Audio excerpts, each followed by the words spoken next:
గోపాలకృష్ణ, ఇటువంటి ఈ నవయుగంలో ఈ nuclear families and lot of technology usage ఇదంతా కూడా ప్రబలంగా ఉంది. ఇటువంటి సెటప్లో మన ధ్యానం కానీ, ఆ స్పిరిచువల్ ఎన్లైటన్మెంట్ కానీ, ఒక గురువు యొక్క నేపథ్యం కానీ ఏ విధంగా ఉపయోగపడుతుంది? సో ఈ ఆధునిక సామ్రాజ్యంలో ప్రధానంగా జరిగింది ఏంటంటే, బ్రహ్మర్షి పత్రిజీ మనకి ఎప్పుడో చెప్పారు, విద్యార్థి దశలో కుల విద్య మరి ఆత్మవిద్య అన్న రెండు ఉండాలి. పూర్వకాలంలో రెండు ఉండేవి. అది రాను రాను కేవలం కుల విద్య అంటే మెటీరియల్ ఎడ్యుకేషన్ మాత్రమే చెప్పి ఆత్మవిద్యను పూర్తిగా మనం తుడిపివేశాం. దానివల్ల ఒక హాఫ్ బేక్డ్గా వాళ్ళ సంసారంలోకి, అక్కడి నుంచి వార్ధక్యంలోకి వెళ్ళి ఈరోజు ఒక ఐసీయూలో లైఫ్ని కంప్లీట్ చేయడం అనేది జరుగుతుంది.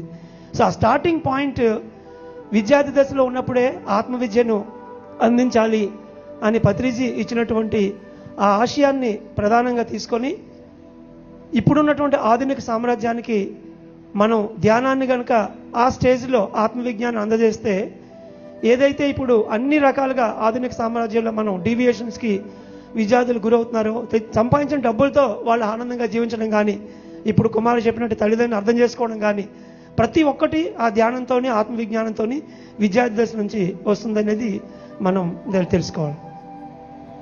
విద్యార్థి దశ నుంచి ఇంకొద్దిగా ముందుకెళ్తే అప్పుడు ఏ విధంగా ఉపయోగపడుతుంది?